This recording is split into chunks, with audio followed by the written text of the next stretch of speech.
1st of July, the Aboriginal Cultural Heritage Act of 2021 will come into effect, and one of the key issues that has been raised is the definition of like for like and what will happen for existing farming activities. Okay, Matilda, this is a curly one for you. What is like for like? So, like for like activities have not been defined in the Act or the regulations. There is a reference in the guidelines to like for like activities falling into exempt activities. Like for like activities have been essentially explained as activities that cause no new ground disturbance to an existing area of land. So, explained by who? The Department of Lands, Planning and Heritage. So we don't have a concrete definition, it's just been what's been confirmed by the department, and essentially like for like is activities that have been carried out in the same way for a number of time, and that if you're going to undertake new activities that fall into like for like, they won't create any new ground disturbance. We could probably do a separate whole hour on this like for like issue, given the number of comments and queries we've had from clients and others. Indeed.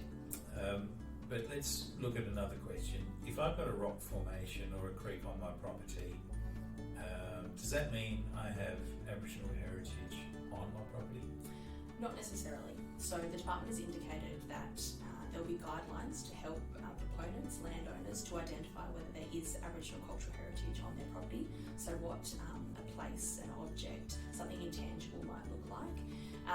However, at present we know that for Tier 1 activities, so low ground disturbance, landowner will have to undertake a visual inspection of their property to confirm whether there is or isn't Aboriginal cultural heritage. So those guidelines will be important to help landowners identify if there is Aboriginal cultural heritage on their property.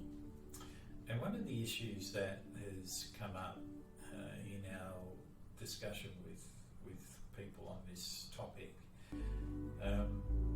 if I'm going to disturb land on my property, but I don't have an Aboriginal site or other heritage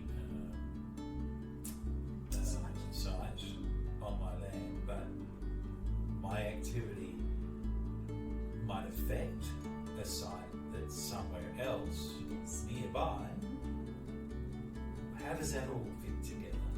So when you're undertaking a due diligence assessment, depending on the activity you're undertaking, it will require you, if there's uncertainty, so like you've just explained, to undertake a further assessment or to consult with local Aboriginal Cultural Heritage Services or local knowledge holders that may be able to identify whether there is a risk of harm, for instance downstream or in another area, because of your activities. So once you've assessed whether there is or isn't Aboriginal Cultural Heritage on your property by going to the directory, the question is then, how do I confirm that there's no Aboriginal Cultural Heritage if the answer is no?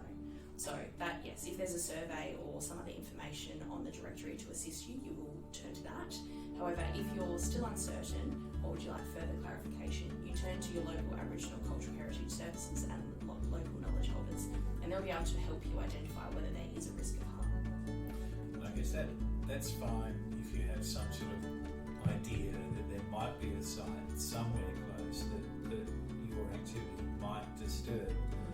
But if you have no idea about those things, is there an obligation then to work through the due diligence process? If this, or is that only in relation to your activity on your land?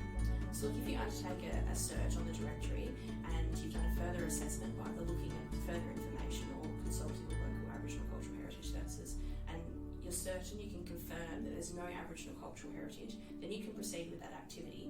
The consultation is not mandatory in that sense. It would be mandatory if there was Aboriginal cultural heritage or a risk of harm to Aboriginal cultural heritage with your activity. However, if you've done an assessment and there's no Aboriginal cultural heritage and no risk of harm, and you've done a further assessment to confirm that, you don't necessarily need to consult with the local Aboriginal Cultural Heritage Services. You can proceed with that activity. It's just where certainty arises that consultation is needed.